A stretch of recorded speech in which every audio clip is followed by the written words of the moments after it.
Pemirsa, adanya kehilangan barang berharga milik pengungsi mendapat perhatian khusus Kepala BPBD Kabupaten Klungkung. Meski korban hingga saat ini belum ada melapor, pihaknya mengingatkan pengungsi agar tidak membawa barang dalam jumlah yang berlebihan. Kepala Pelaksana BPBD Kabupaten Klungkung, Putu Widiada mengatakan, belum menerima laporan adanya kehilangan yang menimpa pengungsi di Gor Swecapura Klungkung. Kemungkinan pengungsi langsung melapor ke Polres Klungkung atau pada pihak kepolisian yang kebetulan bertugas saat itu.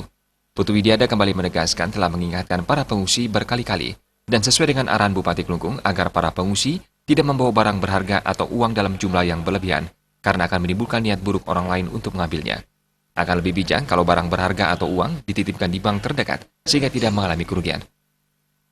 Saran Pak Bupati dari awal agar saudara-saudara pengungsi itu jangan terlalu banyak lah membawa barang-barang yang berharga seperti uang, emas di tempat pengungsian seperti ini. Kalau memang bisa dititip di bank, kan seperti itu. Malah Pak Bupati sampai meminta WPD Kabupaten Cabang Klungkung untuk membuka biar ada pegawainya di sini untuk menerima mungkin pengungsi ada yang jual binatang peliharaannya sapi atau apa biar ditaruh di bank langsung seperti itu. Nah ini kalau memang sudah begini, himbauan kami kepada para pengungsi, tolonglah jaga keselamatan kita masing-masing, jaga harta benda kita masing-masing, dan saran saya tolong jangan bawa harta benda yang berlebihan. Apa yang terjadi beberapa waktu lalu diharapkan tidak terulang lagi.